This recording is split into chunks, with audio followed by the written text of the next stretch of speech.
Hello दोस्तों, स्वागत है आपका अपना यूट्यूब चैनल MTA JK क्यूज। और आज के इस वीडियो में हम लोग देखेंगे प्रॉफिट एंड लॉस का पार्ट 7। अगर आप लोग इससे पहले के पार्ट नहीं देखे हैं तो आप लोग उस वीडियो को ज़रूर देखें, क्योंकि मैं यहाँ पर बिल्कुल बेसिक से हाई लेवल तक बताने वाला हूँ। और यह एक फाउंडेशन बैच की तरह क्लास शुरू हो चुका है जो आप लोगों के लिए काफ़ी उपयोगी होगा। अगर आप लोग चाहते हैं कि मेरे मैथ में काफ़ी कुछ सुधार हो सके तो आप लोग मेरे वीडियो को पूरा देखें और पार्ट वाइज जितना भी मैंने बताया आप लोग उस वीडियो को जरूर देखें। अगर आप लोग मेरे चैनल पर पहली बार विजिट कर रहे हैं तो मेरे चैनल को सब्सक्राइब जरूर करें और बेल आइकन को प्रेस करना ना भूलें, क्योंकि जब भी कोई मैं वीडियो अपलोड करूंगा तो नोटिफिकेशन सबसे पहले आपके पास पहुंच जाएगा। और आप लोगों को पता होगा कि कोई भी गवर्नमेंट एग्ज़ाम हो जिसमें मैथ अगर है तो वो काफ़ी अहम रोल निभाती है, तो इसलिए मैथ आप लोग बहुत अच्छे तरीके से पढ़ें। और मैं यहाँ पर आप लोगों को बहुत ही बेसिक से पढ़ा रहा हूँ। तो वीडियो को स्टार्ट करता हूँ। Profit and loss part 7। इससे पहले मैंने जितने पार्ट पढ़ाए आप लोग उस वीडियो को जरूर देखिएगा, क्योंकि ये आपके लिए बहुत ही उपयोगी होगा। तो इसमें किस तरह क्वेश्चन पूछेगा मैं आप लोगों को पहले कॉन्सेप्ट बता दूंगा। क्योंकि देखिए पहले क्या लिखा हुआ है, वस्तु के मूल्य में प्रतिशत वृद्धि या कमी होने पर वस्तु की कुछ मात्रा कम या अधिक मिलना। कहने का मतलब है कोई भी वस्तु है, कोई भी अगर वस्तु है, अगर उसका दाम बढ़ेगा तो कोई भी वस्तु का अगर दाम बढ़ेगा तो ये निश्चित है कि हम लोग कम खरीदेंगे। अगर वस्तु का दाम घटेगा यानी प्राइस घटेगा तो हम लोग वस्तु ज़्यादा खरीदेंगे। खर्चा वही रहेगा, खर्चा अगर हमारे 100 रुपया है तो खर्चा 100 रुपया ही रहेगा। लेकिन अगर प्राइस बढ़ेगा, क्या होगा, प्राइस अगर बढ़ेगा तो हम लोग जो केजी में जो भी सामान खरीदेंगे वो घट जाएगा। लेकिन अगर प्राइस अगर घट जाएगा तो हम लोग जो भी केजी में सामान लेते हैं वो ज़्यादा हो जाएगा। इतना उम्मीद है आप लोग समझ गए होंगे। तो इस प्रकार के क्वेश्चन में आपसे दो चीज़ पूछेंगे कि बताइए पुराना भाव क्या था और नया भाव, बस दो चीज़ पूछेंगे। तो पहला है नया भाव या बढ़ा हुआ मूल्य। तो इसका फॉर्मूला है प्रतिशत में जो भी वृद्धि होगा या कमी होगा उसको लिख देंगे, प्रतिशत वृद्धि या कमी, और जो प्राइस है वो लिख देंगे, और डिवाइड बाई जितना अधिक मिल रहा है या कम मिल रहा है वो लिखेंगे, और हमेशा 100 से मल्टीप्लाई करेंगे। ठीक है, जब भी नया चीज़ पूछेगा या नया मूल्य पूछेगा तो 100 से गुना करेंगे।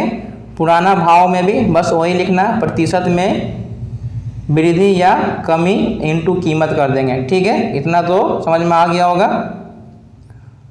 इसमें क्या करना है, नीचे वाले में बस लास्ट में यहाँ सिर्फ 100 से मल्टीप्लाई था, लेकिन पुराने वाले निकालने में 100 में हम प्लस माइनस जरूर करेंगे। जो भी हमारा वृद्धि या कमी परसेंटेज में हुआ होगा उसी को यहाँ पर बस माइनस करेंगे। अगर वृद्धि बोलेगा तो प्लस करेंगे, अगर कमी बोलेगा तो 100 में से माइनस कर देंगे। दोनों का डेटा जो वो लगभग सेम है। नया वाला में सिर्फ 100 से गुना करना है, अब पुराना पूछेगा तो 100 से माइनस कर देंगे। बाकी जितना ही बचा हुआ सब के सब सेम है। उम्मीद करते हैं यहाँ तक आप लोगों को कॉन्सेप्ट समझ में आ गया होगा। तो अब मैं क्वेश्चन की ओर बढ़ता हूँ। क्वेश्चन नंबर 1 में क्या बोलता है, चावल का दाम 25% बढ़ गया जिससे 400 रुपया में 10 केजी कम चावल मिलता है। मैंने आपको बता चुका है जब दाम बढ़ेगा तो हम लोग उतने ही रुपया में चावल हो या कोई भी चीज़ हो वो कम खरीदेंगे। अगर घट जाएगा तो यहाँ पर ही बढ़ जाएगा ये। ठीक है, तो चावल का दाम 25% बढ़ गया है जिससे 400 रुपया में 10 केजी कम चावल मिलता है। चावल का नया भाव ज्ञात करना है। क्या ज्ञात करना है, नया भाव ज्ञात करना है। तो नया भाव हमको बताना है। तो नया भाव के लिए फार्मूला मैंने जो लिखाया है आपको बस वही यूज करना है। मैंने क्या बोला है, परसेंटेज कमी या वृद्धि, परसेंटेज में जो भी कमी वृद्धि होगा वो, उसके बाद जो कीमत है, ठीक है, जो कीमत है उसके बाद कितना हमको अधिक मिला या कितना हमको कम मिला है ये आपको लिखना है। अधिक या कम मात्रा में जो मिला है वो। और नया पूछ रहा है तो नया के लिए आपको सिर्फ 100 से मल्टीप्लाई करना है। तो आपको परसेंटेज में कितना कमी या वृद्धि हुआ, तो 25% की वृद्धि हुआ तो ये 25 का हम 25 लिख लेंगे। उसके बाद 400 रुपया हो जाएगा। कितना हम कम खरीद रहे हैं, तो 10 किलो हम कम खरीद रहे हैं, 100 से गुना कर देंगे तो ये डबल जीरो से डबल जीरो कैंसिल, 5 से काटेंगे तो 2 बार में, 5 से काटेंगे तो 5 बार में, 2 से काटेंगे तो ये 2 बार में। तो कितना आ जाएगा 10 रुपया प्रति केजी। ठीक है, नया भाव कितना हो जाएगा 10 रुपया प्रति केजी हो गया। तो उम्मीद करते हैं यहाँ तक आप समझ गए होंगे। इस क्वेश्चन का राइट आंसर है ऑप्शन नंबर ए। तो आपका कॉन्सेप्ट भी क्लियर हो चुका होगा और सारे डाउट भी क्लियर हो चुका होगा। तो अब मैं उम्मीद कर सकता हूँ कि आप लोग समझ गए होंगे। तो बढ़ते हैं अगले प्रश्न की ओर। क्वेश्चन नंबर 2, मैदा 10% महंगा हो गया जिससे 440 रुपया में 2 केजी कम मैदा मिलता है। तो मैदा का पुराना भाव ज्ञात करना है। पुराना भाव ज्ञात करना है तो पुराना वाला में क्या मैंने बताया है कि जो भी परसेंटेज में वृद्धि हो या कमी हो वो लिख देना। तो परसेंटेज कमी हमको 10 रुपया का परसेंटेज कमी हो गया, कीमत कितना है 440 रुपया। यहाँ तक समझ गए होंगे। उसके बाद हमें कितना कम मिल रहा है तो हमको 2 केजी कम मिल रहा है। अब मैंने बताया कि पुराना वाला में क्या करना है कि 100 यहाँ पर महंगा हो गया। महंगा का मतलब क्या हो गया, महंगा यानी वृद्धि हो गया। तो वृद्धि का मतलब इसमें 10 जोड़ देंगे। सस्ता का मतलब कमी। ठीक है, यहाँ तक समझ गए होंगे। तो अब ये 10 गुने 440 डिवाइड बाई 2 इंटू जोड़ेंगे तो 110 आ जाएगा। ये काटेंगे तो कितने बार में कटेगा 4 से, ये काटेंगे 5 बार में तो 5 चौके 20, यानी पुराना दाम कितना था 20 रुपये प्रति केजी। तो इस क्वेश्चन का राइट आंसर हो जाएगा ऑप्शन नंबर बी। उम्मीद करते हैं यहाँ तक आप समझ गए होंगे और आपके सारे कॉन्सेप्ट भी क्लियर हो चुके होंगे। और डाउट तो आपके पास बचना नहीं चाहिए, क्योंकि मैं जो भी आप लोगों को मैथ बता रहा हूँ बिल्कुल बेसिक से। तो आप लोग वीडियो को बहुत अच्छे से देखिएगा। मैं उम्मीद करता हूँ आप लोग वीडियो में शुरू से लेकर लास्ट तक बने रहेंगे। अगर आप लोग चाहते हैं कि मेरी मैथ में काफ़ी सुधार हो और मैं मैथ में अच्छा स्कोर कर सकूँ। तो अब मैं बढ़ता हूँ अगले प्रश्न की ओर। क्वेश्चन नंबर 3, चीनी का भाव 25% घट गया। चीनी का भाव क्या हो गया 25% घट गया। अब 480 रुपया में 10 केजी चीनी अधिक मिलती है। तो चीनी का नया और पुराना भाव दोनों ज्ञात करना है। तो पहले आपको नया निकालना और उसके बाद पुराना निकालना है। तो नया वाला पहले निकाल लेते हैं। नया वाला में तो सिंपल सा चीज़ है, मैंने बताया है कि जो भी प्रतिशत में वृद्धि हो या कमी हो तो 25% घट गया तो ये लिख दिए। उसके बाद प्राइस कितना है 480 है। कितना अधिक मिल रहा है तो 10 अधिक मिल रहा है। तो नया वाला में क्या बोलते हैं कि सिर्फ आपको 100 से मल्टीप्लाई करना है। तो ये 10 कैंसिल,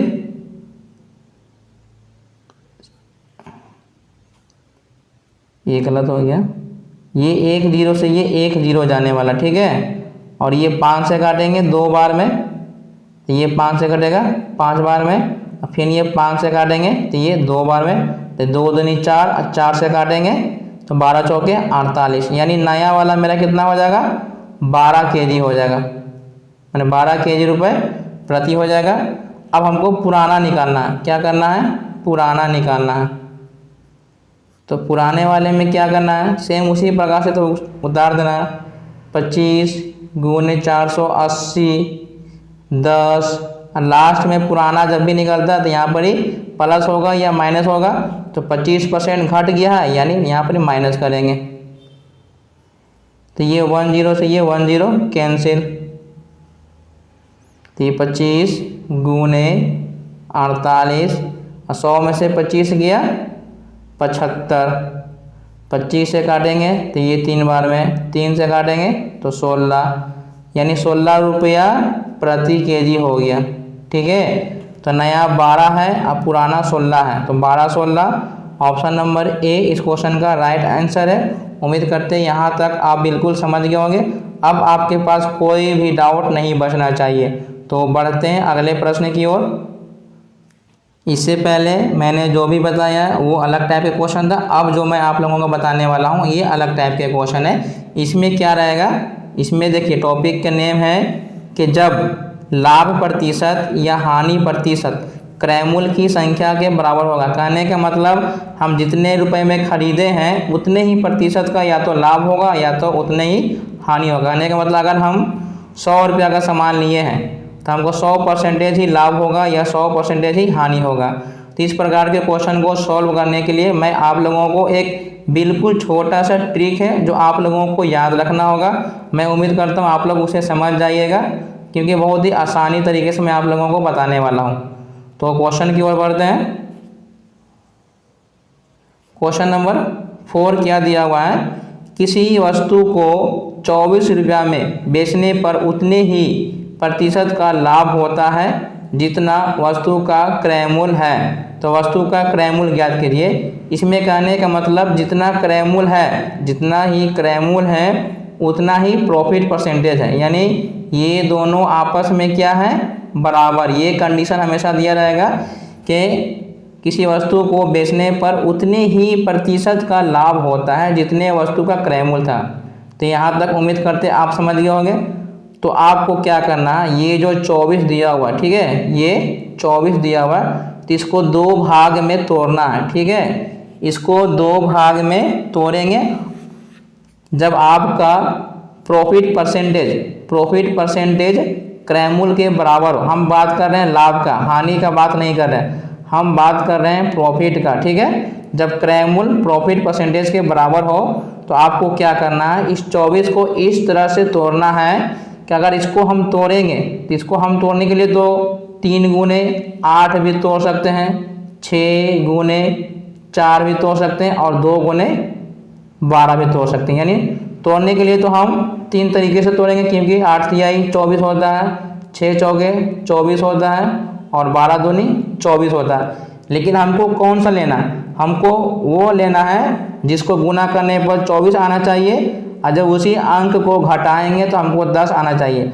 अगर हम 8 में से 3 घटाएंगे तो 5 आएगा, 6 में से 4 घटाएंगे तो 2 आएगा, तो ये दोनों में से नहीं होगा। अगर हम 12 में से 2 घटाएंगे तो हमको 10 आ जाएगा, यानी ये वाला कंडीशन मेरा सही है। इस प्रकार से तोड़ेंगे कि गुना करने पे हमको 24 आना चाहिए और जब उसको घटाएंगे तो उसका डिफरेंस 10 आना चाहिए, ठीक है। तो हम इसको 2 गुने 12 कर सकते हैं। उम्मीद करते हैं यहाँ तक आपको समझ में आ गया होगा। तो आपसे पूछेगा कि बताइए इसका क्रय मूल्य कितना था। तो 24 को मैं इस प्रकार से तोड़ूंगा कि दोनों का मल्टीप्लाई करेंगे तो 24 आना चाहिए और जब ये दोनों को डिफरेंस करेंगे, माइनस करेंगे तो कितना आना चाहिए, 10 आना चाहिए। उम्मीद करते हैं यहाँ तक समझ गए होंगे। तो आपसे क्वेश्चन में क्या पूछ रहा है कि बताइए वस्तु का क्रय मूल्य कितना था। तो कुछ नहीं करना है, जब लाभ वाले होंगे, अब ये दोनों को ब्रेक करने के बाद जो छोटा सा नंबर होगा, तो ये दोनों में छोटा मेरा 2 है, इसके सामने एक 0 लगा देंगे, ठीक है। लाभ वाले कंडीशन में छोटे वाले के आगे 0 लगा देंगे तो ये मेरा आंसर हो जाएगा। तो इस क्वेश्चन का क्रय मूल्य कितना हो जाएगा, 20 हो जाएगा। तो इस क्वेश्चन का right answer option number A. उम्मीद करते हैं यहाँ तक समझ गए होंगे। मैं इस क्वेश्चन को एक बार और आसानी से समझा दे रहा हूँ कि इसमें क्या होता है कि लाभ प्रतिशत क्रय मूल्य के जब बराबर होगा तो जो भी आपको विक्रय मूल्य दिया हुआ, यानी 24 रुपये में बेच रहे हैं तो ये मेरा क्या है, विक्रय मूल्य है। तो इसको हम इस प्रकार से तोड़ेंगे कि गुना करेंगे तो हमको 24 आना चाहिए। जैसे यहाँ पर 3 गुने 8 24, 6 गुने 4 24, 2 गुने 12 24 तो सब में आ रहा है, लेकिन जब घटाएंगे तो हमको 10 आना चाहिए। यही मेरा कंडीशन में एक फॉलो कर रहा है, तो ये 10 हो गया। अब क्या करेंगे, लाभ है तो जो छोटा वाला नंबर होता है उसके आगे 0 लगा देंगे। तो इसके आगे मैंने 0 लगा दिया, तो ये क्वेश्चन का आंसर हो जाएगा। ऑप्शन नंबर ए इसका राइट आंसर है।